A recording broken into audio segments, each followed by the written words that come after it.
वो होता है एक्सेप्टिंग द डिपॉजिट। ये बैंक का कभी भी याद रखना सबसे पहला काम है, और इसे प्राइमरी फंक्शन भी आप बोल सकते हो, ठीक है। The bank accept deposit in several forms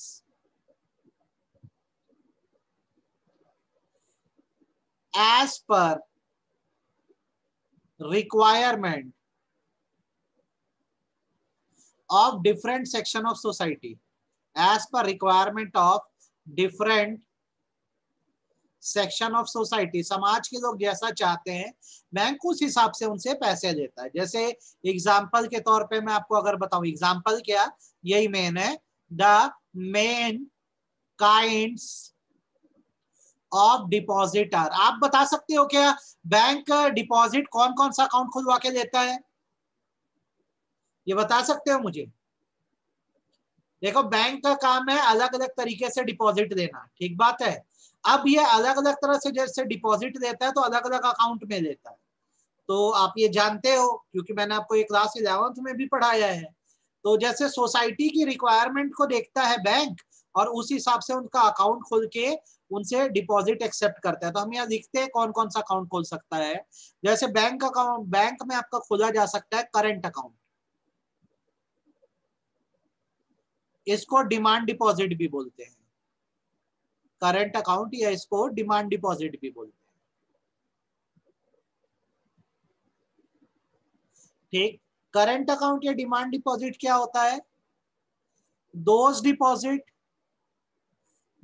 deposit which are repayable on demand, जो कभी भी ऑन डिमांड क्या हो सकते हैं, पे हो सकते हैं। ऐसे डिपॉजिट जो कभी भी आप मांगोगे तो आपको वापस मिल जाएंगे, वो करंट अकाउंट या डिमांड डिपॉजिट कहलाते हैं। तो अगर आप एक बिजनेसमैन हो तो आपके लिए सबसे सूटेबल यही है कि करंट अकाउंट खुलवा लो, क्योंकि आपको डेली पैसों की जरूरत पड़ती रहेगी। अब इसमें कुछ पॉइंटर्स हैं या कुछ बातें हैं जो आपको ध्यान रखनी है करंट अकाउंट में। सबसे पहला, such deposit are maintained by businessman. ऐसे डिपॉजिट को बेसिकली कौन मेंटेन करते हैं? बिजनेसमैन मेंटेन करते हैं। करंट अकाउंट हम जैसे आम लोग नहीं खोलते हैं, बिजनेसमैन खोलते हैं। Second, they can withdraw by cheque without any restriction, बिना रिस्ट्रिक्शन के जितना पैसा इनको चाहिए ये चेक के थ्रू निकाल सकते हैं। और तीसरी रही बात जो जाननी चाहिए आपको, ये है कि बैंक डू नॉट पे interest on this account. In accounts पे बैंक जो है इंटरेस्ट पे नहीं करता है। बैंक का बोलना ये है, आप हो बिजनेसमैन, आप डेली पैसा डालोगे, डेली पैसा निकालते रहोगे, तो हमारे पास तो पैसा ज्यादा समय जमा नहीं रहता है, तो हमारा कोई फायदा हो नहीं रहा है। तो इस पर बैंक आपको इंटरेस्ट नहीं देता है, बल्कि आपके ऊपर सर्विस चार्ज लगा देता है कि इस अकाउंट को मेंटेन करने के लिए बैंक को आपको सर्विस चार्ज देना होगा, आप बैंक को सर्विस चार्ज पे करोगे। तो यार सीख लो, बैंक आपसे डिपॉजिट एक्सेप्ट करता है बिल्कुल, तो रिक्वायरमेंट के हिसाब से अलग अलग तरीके से करता है। जैसे अगर बोला जाए करंट अकाउंट या डिमांड डिपॉजिट, तो ये ऐसे डिपॉजिट है जो ऑन डिमांड आपको रीपे हो जाएंगे। ऐसे अकाउंट को बिजनेसमैन मेंटेन करते हैं।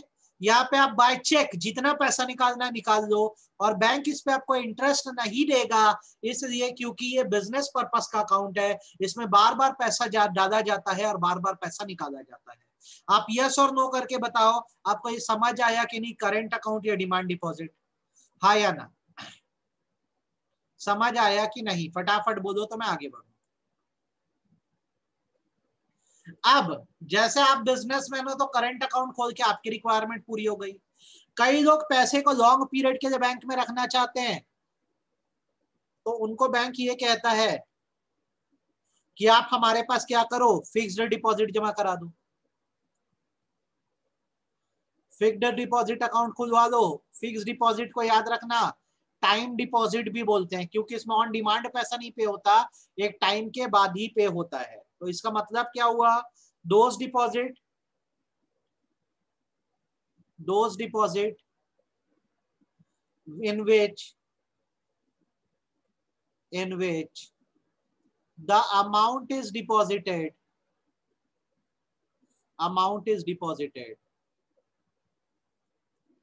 for a fixed period of time, जहाँ पे एक फिक्स पीरियड ऑफ टाइम के लिए आपका पैसा जमा हो जाता है, उसे बेसिकली एफडी या फिक्स्ड डिपॉजिट कहते हैं। ठीक है, इसमें जरूरी चीज आपको क्या याद रखनी है, such deposit does not have cheque facility.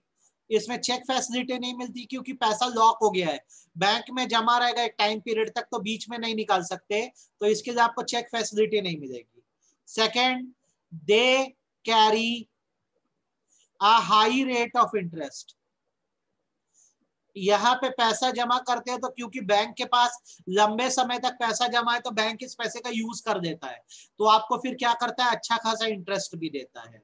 तो अब आप बताओ, अगर आपको एग्जाम में क्वेश्चन आ गया कि डिमांड डिपॉजिट और टाइम डिपॉजिट में डिफरेंस क्या है, तो आप कर पाओगे कि नहीं कर पाओगे। डिमांड डिपॉजिट में पैसा कभी भी निकाला जा सकता है, टाइम डिपॉजिट में टाइम पीरियड के बाद निकाला जा सकता है। डिमांड डिपॉजिट में चेक फैसिलिटी अवेलेबल है, टाइम डिपॉजिट में चेक फैसिलिटी अवेलेबल नहीं है। यहां पर डिमांड डिपॉजिट में आपको करंट जो इंटरेस्ट नहीं मिलता और फिक्स डिपॉजिट में आपको इंटरेस्ट मिलता है। एकदम अच्छे से आपको दोनों डिपॉजिट क्लियर है कि नहीं, या तो करंट अकाउंट खुलवाते हो जिसको डिमांड डिपॉजिट बोलते हैं, या फिक्स डिपॉजिट अकाउंट खुलवाते हो जिसको टाइम डिपॉजिट बोलते हैं। एक तीसरे प्रकार का भी अकाउंट आप बैंकों में खुलवा सकते हो, तीसरे प्रकार का अकाउंट भी आप बैंकों में खुलवा सकते हो, जिसको बेसिकली कहा जाता है सेविंग डिपॉजिट अकाउंट। जो अकाउंट करेंट अकाउंट नहीं है वो सेविंग डिपॉजिट अकाउंट बेसिकली कहलाता है। ये एक ऐसा अकाउंट है where depositors have cheque facility, जहां पर आपके पास चेक फैसिलिटी रहती है, आपको चेक दिए जाते हैं। Then they carry rate of interest. आप जब सेविंग अकाउंट में पैसा जमा कराते हो तो उसमें आपको इंटरेस्ट मिलता है। They carry rate of interest but which is less than fix deposit account. पर rate of interest fix deposit से कम होता है पर फिक्स डिपॉजिट से कम होता है। तो बैंक का पहला काम है आपसे डिपॉजिट एक्सेप्ट करना। आप सोसाइटी के किस हिस्से से आते हो वो आप देख लो, आपकी रिक्वायरमेंट के हिसाब से आपसे डिपॉजिट बैंक एक्सेप्ट करता है। बिजनेसमैन हो, आपका करंट अकाउंट खोलेंगे, लॉन्ग टाइम के लिए पैसा रखना है फिक्स डिपॉजिट खोलेंगे, पैसे को सेव रखना है तो सेविंग डिपॉजिट अकाउंट खोलेंगे। यस और नो करके बताओ आपको पहला फंक्शन समझ आ गया कि नहीं आ गया। यस और नो करके बताओ पहला फंक्शन अच्छे समझ आ गया कि नहीं आ गया। बैंक रिपीट तो नहीं करना पड़ेगा मेरे को, एकदम क्लैरिटी है ना। अब ये फर्स्ट फंक्शन हो गया हमारा एक्सेप्टिंग डिपॉजिट, बैंक आपसे डिपॉजिट एक्सेप्ट करता है। दूसरा बैंक का जो फंक्शन है यार वो ये है कि जो पैसा आपसे लिया गया है बैंक उस पैसे को लोन पे देने का काम करता है। तो अब यहाँ पे हम सेकंड फंक्शन देखते हैं। हमारा सेकंड फंक्शन जो है वो ये है कि बैंक का काम है granting of loan. Granting of loan, इसको आप एडवांसिंग ऑफ लोन भी बोल सकते हो, एडवांसिंग ऑफ लोन भी बोल सकते हो। ठीक है, आप समझ लो the deposits received by banks are not kept idle, खाली नहीं छोड़ा जाता। दीज डिपॉजिट्स आर प्रोवाइडेड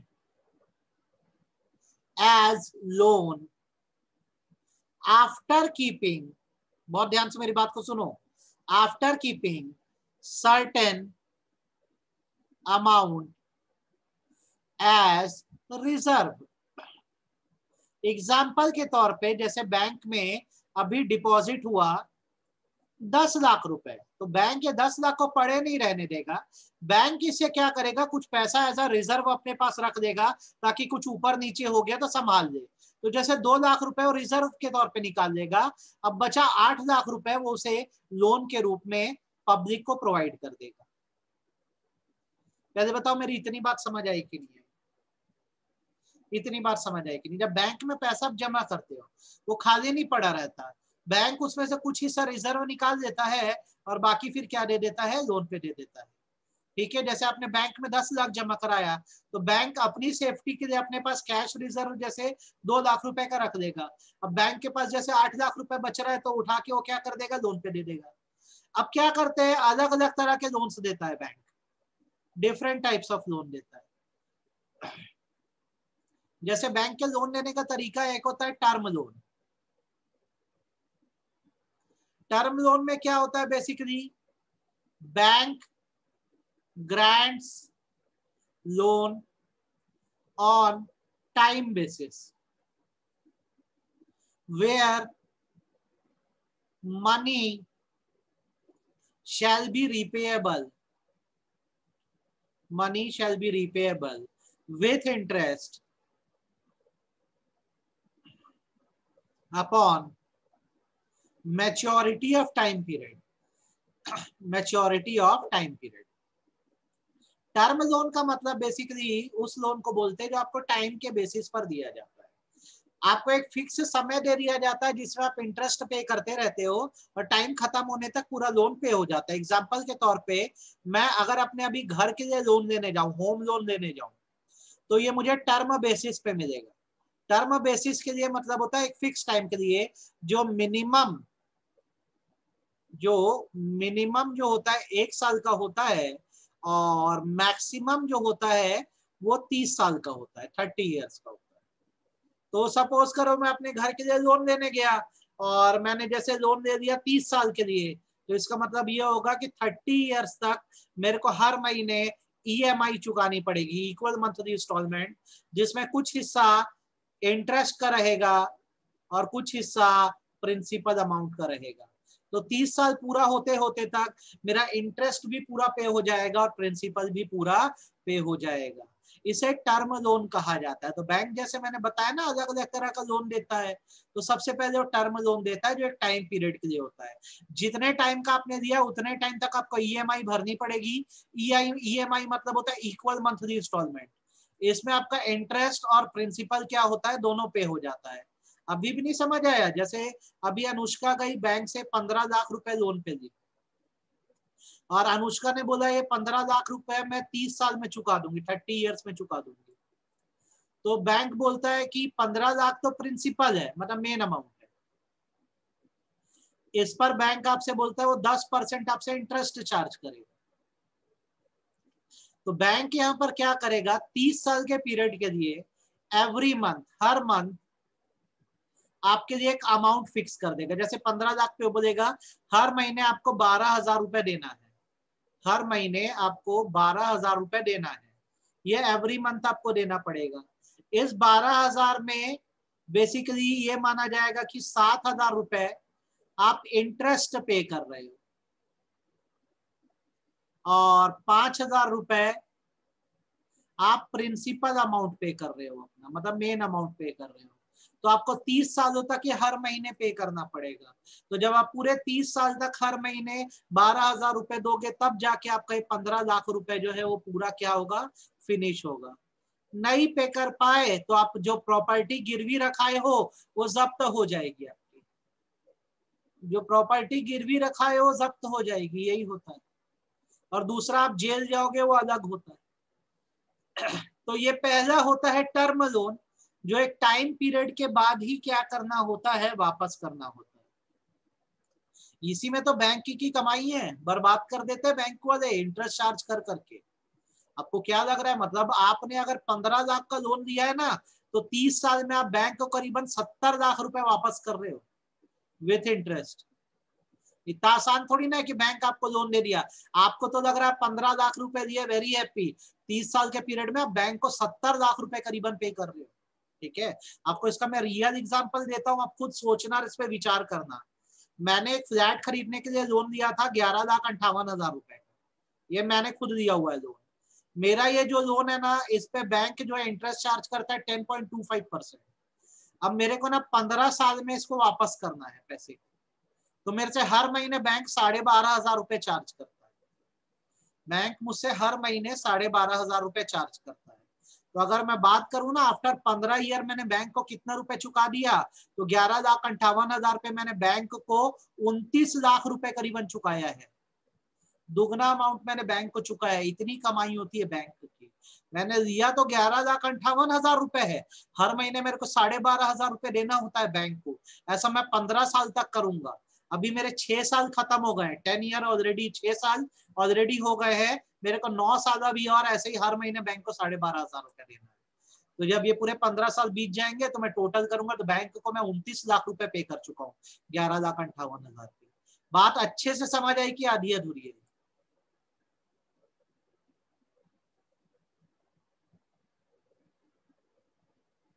ये एक दिन आराम से समझाऊंगा जीजा, क्या प्रोसीजर है इसका, ठीक है? सर वो अमाउंट तो बैंक बोरोवर को पे करना है, तो हाँ हम पे कर ही रहे हैं ना, तो इतना ज्यादा तो अमाउंट हम पे कर रहे हैं। तो ये जब भी आपका मंथली इंस्टॉलमेंट होती है, उसमें एक अमाउंट इंटरेस्ट का जोड़ दिया जाता है, एक प्रिंसिपल का। बैंक बोलता है कि हमको तो दोनों दोनों आप एक एक हिस्सा पे करते जाओ। जैसे मेरे 12,500 रुपए में 8,000 रुपए इंटरेस्ट है और 4,500 रुपए प्रिंसिपल है। बैंक बोलता है हर महीने आपको देना है, वो दोनों चीजें एक साथ चार्ज करता है। ऐसा नहीं है कि पहले इंटरेस्ट दे दिया फिर प्रिंसिपल देना है, दोनों का एक एक हिस्सा जाता है। तो देखो बैंक का दूसरा काम है लोन ग्रांट करना, तो वो आपको अलग अलग तरह का लोन देता है। जैसे एक टर्म लोन देता है, एकदम अच्छे से आपको समझ आ गया होगा। दूसरा आपको बैंक कैश क्रेडिट देता है। अब आप मुझसे पूछोगे कैश क्रेडिट क्या है, तो इसका मतलब होता है loan given against current assets. अच्छा चलो मेरे को करंट एसेट के एग्जांपल दो, तो दो तीन मेरे को करंट एसेट के एग्जांपल दो, करंट एसेट के एग्जांपल दो।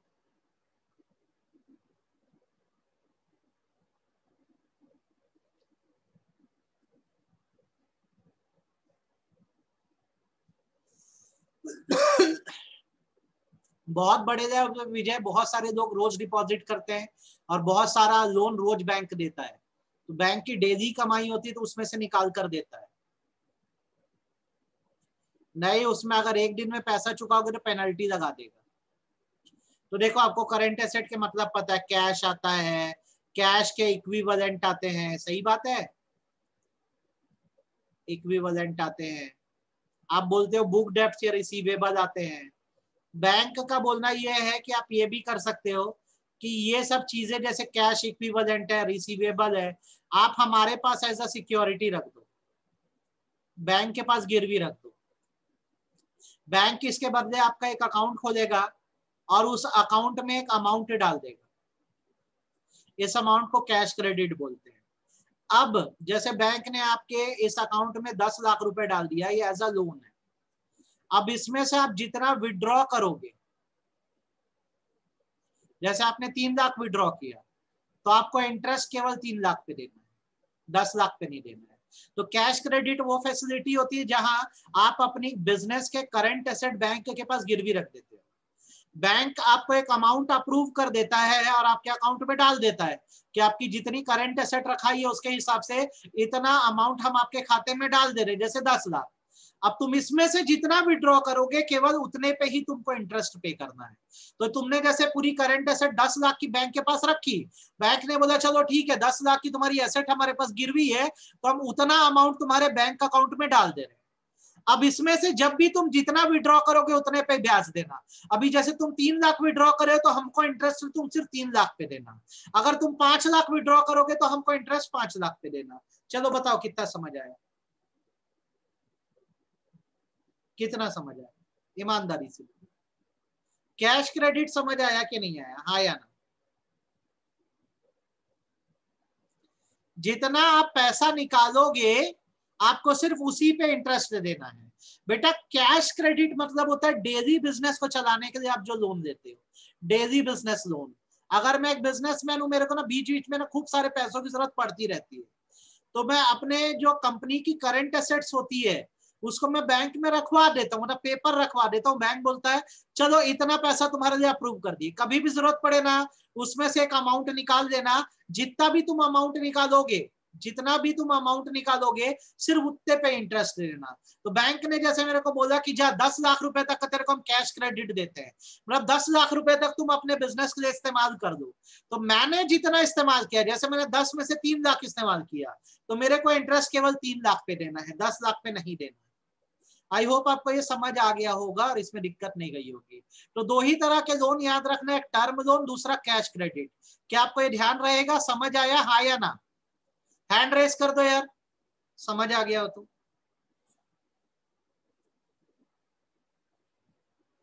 अब जैसे ये मेन फंक्शन तो आपके खत्म हो गए बैंक के, एक डिपॉजिट एक्सेप्ट करना, दूसरा लोन देना। अब उसके बाद कुछ सेकेंडरी फंक्शंस बैंक के आते हैं बेटा, जिसको मैं रोमन में 3 लिखना चाहूंगा।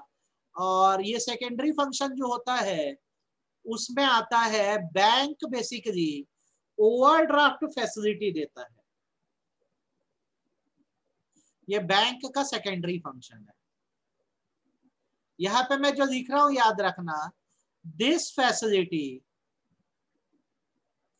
is available to current account holder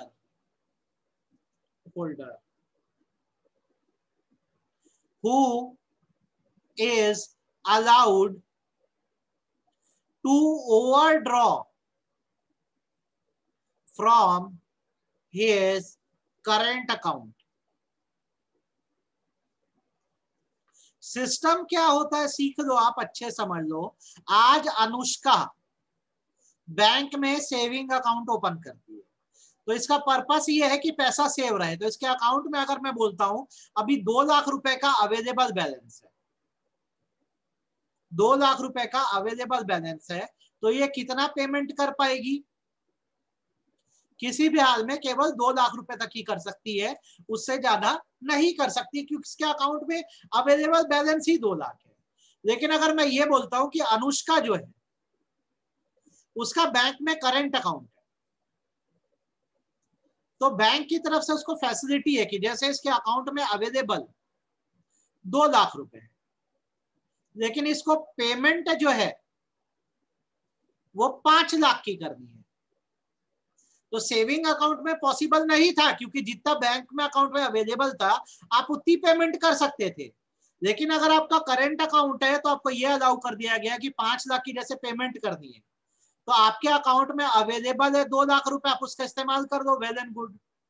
अब बचा जो 3 लाख आपके अकाउंट में नहीं है, आपको ओवरड्रॉ की फैसिलिटी मिलेगी, ओवरड्राफ्ट की फैसिलिटी। मतलब 3 लाख रुपए आपके बिहाफ में बैंक पे कर देगा,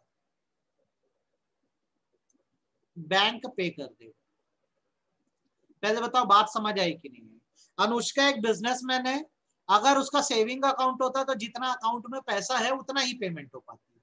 इसका करंट अकाउंट है, इसके अकाउंट में 2 लाख रुपए का बैलेंस है, इसको पेमेंट 5 लाख की करनी है, तो 2 लाख जो है ये पे कर दे, 3 लाख इसके लिए बैंक पे कर देगा। पहले बताओ ये बात समझ आई कि नहीं, हाँ या ना? ये बात समझ आई कि नहीं? गुड। अब ये जो बैंक ने 3 लाख रुपीस पे करे, बैंक ने जो 3 लाख रुपए डाले, जिसको बैंक क्या बोल रहा है, ओवरड्राफ्ट फैसिलिटी बोल रहा है। बैंक ये बोलेगा कि ये मेरी तरफ से दिया गया एक लोन है जिसपे मैं आपसे इंटरेस्ट चार्ज करूंगा। अभी तो आपके बोलने पर मैंने 3 लाख की ओवर पेमेंट कर दी, लेकिन ये 3 लाख को मैं लोन मानूंगा और मैं आपसे विथ इंटरेस्ट क्या करूंगा, ये पैसा चार्ज कर दूंगा। तो ये बैंक का एक फंक्शन है कि जिसका भी करंट अकाउंट होल्ड होता है वो अपने अकाउंट में जितना बैलेंस है उससे ज्यादा भी विड्रॉ कर सकता है। तो जितना भी आप ओवर विड्रॉ करें उसको ओवरड्राफ्ट बोलते हैं। बैंक अभी तो पेमेंट कर देता है, लेकिन बैंक इसको लोन फैसिलिटी मान के चलता है और आपसे वो इंटरेस्ट चार्ज करता है। आपको हाँ या ना सभी लोग हैंड रेस करके बताओ, समझ आ गया कि नहीं है? ये बात समझ आ गई कि नहीं आ गई? ईमानदारी से बोलो यार, क्लैरिटी है कि नहीं? कुछ पूछना हो, किसी बात पे डाउट हो तो बता देना। तो देखो 3 फंक्शन आपने मेन कर दिए यार। कौन कौन से कर दिए? डिपॉजिट एक्सेप्ट करना, लोन लेना, उसके बाद ओवरड्राफ्ट फैसिलिटी। अब उसके बाद चौथा, और जो चौथा सेकेंडरी फंक्शन होता है उसको बोलते हैं डिस्काउंटिंग और बिल ऑफ एक्सचेंज। मेरे को आप समझा सकते हो क्या डिस्काउंटिंग क्या होता है? डिस्काउंटिंग और बिल ऑफ एक्सचेंज क्या होता है, बता सकते हो मेरे को? कौन समझा सकता है अभी क्लास में, ये बताओ मेरे को। आपको डिस्काउंटिंग पता है कि नहीं? हाँ या ना, बस चलो ये बता दो। आपको पता है कि नहीं डिस्काउंटिंग क्या होता है?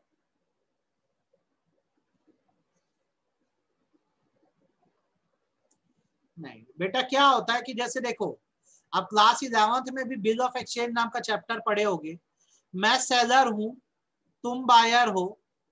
तुम मुझसे अगर उधार में सामान खरीद के ले जा रहे हो तो मैं तुम्हारे ऊपर एक बिल ड्रॉ करूंगा जिसको बिल ऑफ एक्सचेंज बोलते हैं, जिसमें आपको मैं एक ऑर्डर दे रहा हूं कि आप मेरे को इतने टाइम के बाद क्या कर देना, पैसा दे देना। ठीक है, आप मेरे को पैसा दे देना। ये बेसिकली क्या माना जाता है, बिल ऑफ एक्सचेंज। तो जैसे मैं सेलर हूं, मेरा नाम जमशेद है, बायर अमन है। अमन ने मेरे से उधार में सामान खरीदा, मैंने उसके ऊपर बिल ड्रॉ किया और बोला आफ्टर 3 मंथ मेरे को पैसा दे देना। अब क्या हो गया, अभी मेरे को 1 ही महीने में पैसे की जरूरत पड़ गई। अब अमन तो मेरे को 3 महीने बाद देगा, तो मैं इस बिल ऑफ एक्सचेंज को बैंक में ले जा सकता हूँ। बैंक क्या करेगा, मेरे से बिल परचेज कर देगा। ठीक है, बैंक मेरे से बिल ये परचेज कर देगा और जो भी बिल का अमाउंट है मेरे को पे कर दिया जाएगा। इसमें से बैंक अपना कुछ कमीशन काट देगा, वो बात अलग है। अब जब 3 महीने बीतेंगे तो अमन से पैसा वसूलने मुझे नहीं जाना है, बैंक जाएगा, क्योंकि बैंक ने मुझसे वो बिल क्या किया है, खरीद लिया है। ठीक है, तो discounting of bill of exchange उस फैसिलिटी को बेसिकली बोलते हैं जहां पर एक सेलर अपने बिल्स को ले जाकर बैंक को दे देता है, बैंक उन्हें परचेज कर देता है और सेलर को पैसे दे देता है। बाद में वो बायर से फिर जितना भी अमाउंट है वो वसूलता रहता है। आप बताओ, आपको ये समझ आया कि नहीं आया? आप बताओ, आपको ये समझ आया कि नहीं, हाँ या ना? फटाफट बोलो। आ गया? उसके नॉमिनी भरेंगे, कमीशन काट के पैसा देता है। जैसे अमन से मेरे को अगर 10,000 रुपए देना था ना, और इस बिल को मैंने डिस्काउंट करा दिया, तो बैंक मेरे को मान लो 9,970 रुपए देगा और 30 रुपए अपना कमीशन काट देगा। 30 रुपए अपना कमीशन काट देगा। ऐसे हिसाब होता है। बैंक का भी तो कोई फायदा होना चाहिए ना, कमाई होनी चाहिए। तो 30 रुपए कमीशन काट देगा, 9,970 रुपए मेरे को दे देगा। आई होप आपको बात समझ आ रही है। तो 1 मिनट मेरे को अटेंडेंस दे देने देना बेटा। आज इतना पढ़ रहे हैं हम लोग, मेरे को बस 1 मिनट रुको, अटेंडेंस देने दो।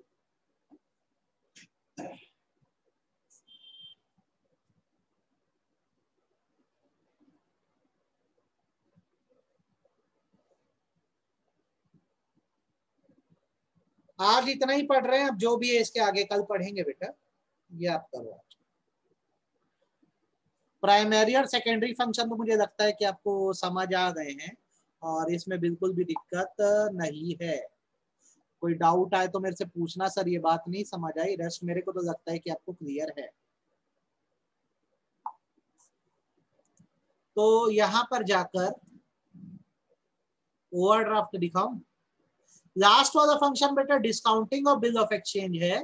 Discounting of bill of exchange का मतलब ये होता है कि अगर आपने किसी के ऊपर बिल ऑफ एक्सचेंज ड्रॉ किया, मतलब आपको किसी से पेमेंट लेनी है, ठीक है, अब अभी सामने वाले से पेमेंट मिलने में थोड़ा टाइम है, तो आप उस बिल को क्या कर सकते हो, बैंक में ले जाकर जमा कर सकते हो, बैंक से पैसे ले सकते हो। और बैंक जो है फिर सामने वाली पार्टी से ना बाद में पैसा लेता रहेगा।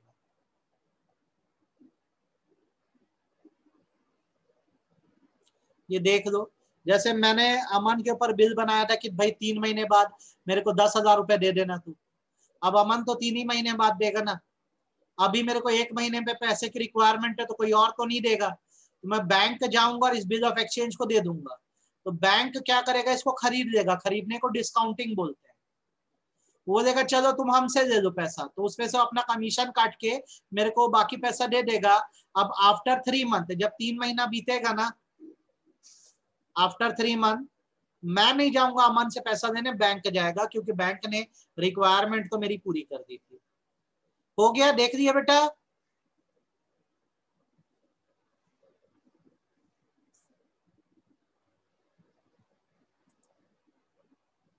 ठीक है, इतना आज करते हैं।